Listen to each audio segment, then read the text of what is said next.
Bonjour à tous et bienvenue pour ce nouvel épisode de l'événement geek. Alors aujourd'hui 1er mars, qui dit 1er mars dit Mărțișor, une fête traditionnelle roumaine. On en avait parlé très brièvement dans une précédente vidéo sur les traditions en Roumanie. Nous l'avons testé pour vous, c'est parti.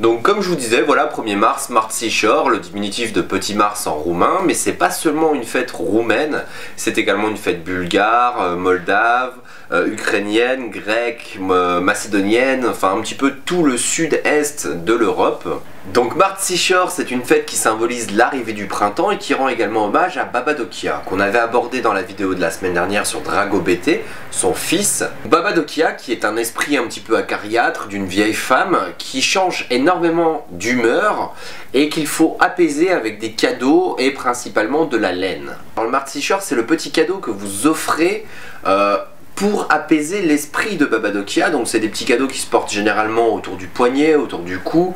Maintenant, un peu plus traditionnellement, ça se porte également sur la veste, à la poitrine.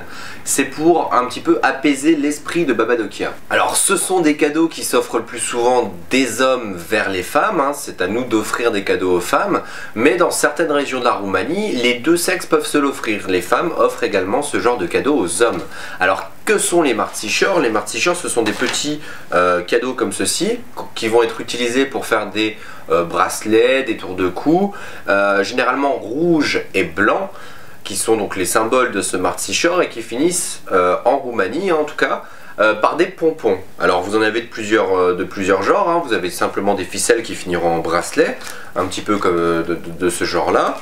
Vous avez sinon des petits bracelets donc, sur lesquels vont être ajoutés des petites broches, des petits symboles, des cœurs, des fleurs, des animaux, plein de petites choses.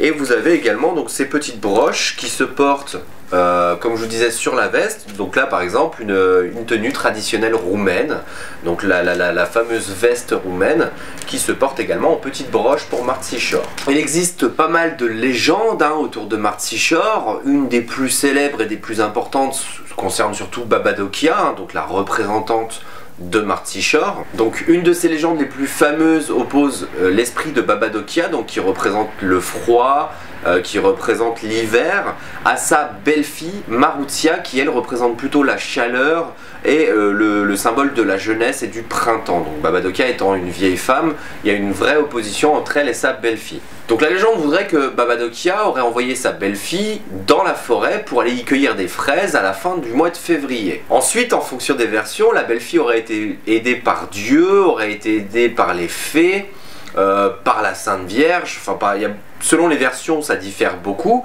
mais en tout cas elle aurait été aidée à trouver ces fraises qu'elle aurait rapportées à sa belle-mère. En voyant ça, Babadokia serait partie avec ses bêtes dans la montagne en pensant que c'était déjà le printemps qui arrivait. Mais en partant, et là les versions diffèrent un petit peu, elle serait partie avec 9 manteaux sur elle. Plus les jours passaient, plus Babadokia se séparait de ces 9 manteaux. Au 9e jour, Babadokia se serait fait surprendre par le froid et aurait été changée à cause du froid en pierre. Et ce serait à partir de ce moment-là que l'esprit de Babadokia aurait commencé à hanter le début du printemps. Dans une autre version, comme je vous disais, en fonction des zones de la Roumanie, les versions sont différentes. Babadokia aurait envoyé cette fois-ci sa belle-fille non pas dans la forêt, mais près d'une rivière pour laver un manteau très sale un jour de froid. Mais la belle-fille n'avait le droit de rentrer à la maison qu'une fois le manteau entièrement propre, blanc et sec. La jeune fille, voyant qu'elle ne pourrait pas rentrer et qu'elle risquait de mourir de froid, s'est mise à pleurer.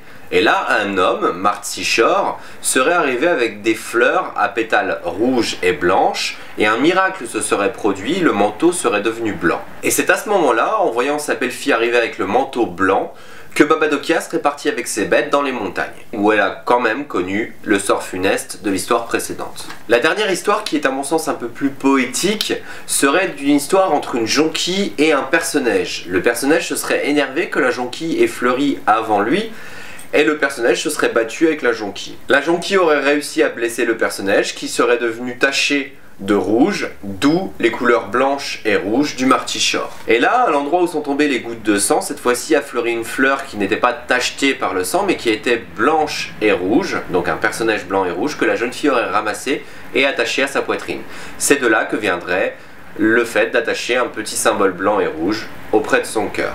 En Transylvanie et dans d'autres régions de Roumanie, le symbole ne s'attache cette fois plus sur le corps, mais s'attache à la porte des bâtiments et au-dessus des portes, afin de repousser les esprits qui essaieraient de rentrer au début du printemps. Je vous avais également parlé dans la vidéo donc, sur les superstitions roumaines du fait qu'à Martichor, on attachait également ces symboles dans les arbres, et que les jeunes filles faisaient des vœux quand le bracelet se cassait de l'arbre. Alors ça, c'est également une superstition qui provient du moment où les gens pensaient qu'attacher ça aux arbres allait protéger les animaux qui se réfugiaient dans les arbres et allait apaiser l'esprit de Baba Dokia. Et enfin, pour finir, une petite légende qui elle est un petit peu plus historique et un peu moins mythologique. Il s'agit en fait de la fin de la guerre avec les Daces. Donc en l'an 106, à la fin des guerres daciques, donc entre les Daces et les Romains, un empereur romain aurait poursuivi le roi Dace d'Etchebal à travers le pays, et d'Etchebal, se sentant piégé, aurait préféré se suicider lui et son armée plutôt que de se livrer aux mains des Romains. Leur sang aurait été éparpillé à travers une prairie enneigée, et dans ces prairies enneigées tachetées de sang, il y avait des personnages, donc eux-mêmes tachés du sang du roi et de ses sujets. Et les habitants des villages voisins auraient été cueillir ces personnages, donc parfois blancs, parfois tachetés de sang, et les auraient attachés sur eux en signe de soutien au roi d'Etchebal, ce qui aurait créé la première tradition d'attacher sur soi quelque chose de blanc et de rouge. Merci à tous d'avoir suivi cet épisode, j'espère qu'il vous a plu. Donc c'est vrai, c'était un épisode qui était un peu plus historique, mythologique, avec plus d'histoire, plus de faits sur la Roumanie. J'espère quand même qu'il vous a plu, n'hésitez pas à commenter, liker, partager, vous abonner également, activer la cloche des notifications, et on se retrouve très prochainement pour un nouvel épisode de l'événement geek. Ciao!